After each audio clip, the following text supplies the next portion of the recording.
बिस्मिल्लाहिर्रहमानिर्रहीम। आज हम आपको हजूर पाक सल्लल्लाहु अलैहि वालैहि वसल्लम के एक ऐसे सहाबी का वाकया सुनाने लगे हैं कि जो बिस्तरे मरग पर पड़े थे, होशो हवास में थे और सब बातें बोल रहे थे, लेकिन कलमा तैयबा उनकी जुबान से नहीं निकल रहा था। सहाबी की बीवी ये देखकर बहुत परेशान हुई कि मेरे शोहर कलमा क्यों नहीं पढ़ पा रहे। ये तो नमाज, रोजा, ज़कात के बहुत पाबंद थे। सहाबी की बीवी जल्दी से उठी और हजूर नबी करीम सल्लल्लाहु अलैहि वालैहि वसल्लम की बारगाह में पहुंच गईं और जाकर रोते हुए अर्ज करने लगीं, या रसूल अल्लाह, मेरे शोहर अलकमा रजी अल्लाह ताला अन्हो की जुबान से कलमा जारी नहीं हो रहा। हजूर सल्लल्लाहु अलैहि वालैहि वसल्लम ने हजरत बिलाल रजी अल्लाह ताला अन्हो को फरमाया, बिलाल जाओ और अलकमा को कलमा शहादत दोहराने को कहो। हजरत बिलाल गए और वापिस आकर हजूर अकरम सल्लल्लाहु अलैहि वालैहि वसल्लम को बताया कि हजरत अलकमा की जुबान पर कलमा जारी नहीं हो रहा।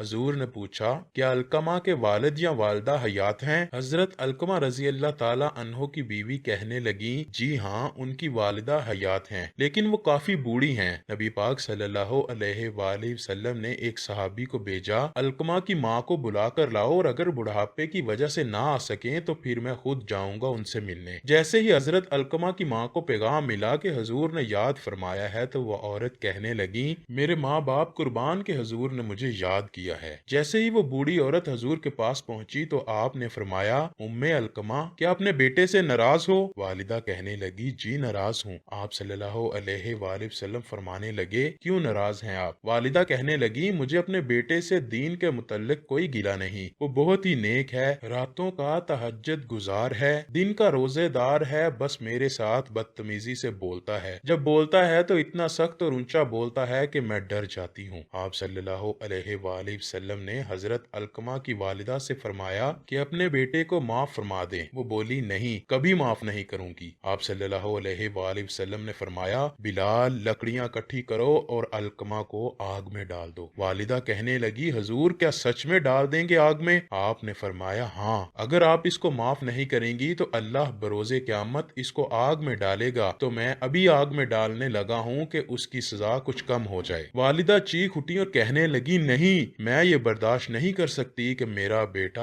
आग में जले। मैं अपने बेटे को माफ करती हूँ। आप सल्लल्लाहु अलैहि वसल्लम ने बिलाल से फरमाया कि जाओ और अब अलकमा से कहो कि कलमा पढ़े। हजरत अलकमा रजी अल्लाह ताला अन्हो ने कलमा पढ़ा और उनकी रूह परवास कर गई। जब तक हजरत अलकमा की वालिदा नाराज थी तो उनकी जुबान बंद रही। जैसे ही उनकी माँ ने उन्हें माफ फरमाया तो हजरत अलकमा की जुबान भी आजाद हो गई। फिर हजूर अकरम सल्लल्लाहु अलैहि वसल्लम वहाँ तशरीफ लाए और अलकमा रजी अल्लाह ताला अन्हो की नमाज जनाजा पढ़ाई। तदफीन के बाद हजरत अलकमा की कब्र के करीब खड़े होकर आप सल्लल्लाहु अलैहि वसल्लम ने फरमाया, ऐ मुहाजिरीनो अंसार, जिसने माँ बाप को दुख दिया तो उस पर अल्लाह की लानत, उस पर फरिश्तों की लानत, उस पर जमीनों आसमान की लानत। ना उसकी नमाज कबूल होती है, ना ही रोजा, ना कोई सदका, जब तक कि वो तौबा ना कर ले और उसके वालिदैन उसे माफ ना कर दें। अल्लाह से दुआ है कि वो हमें अपने वालिदैन का खिदमतकार बनाए और उन्हें हर तरह से खुश रखने की तौफीक अता फरमाए।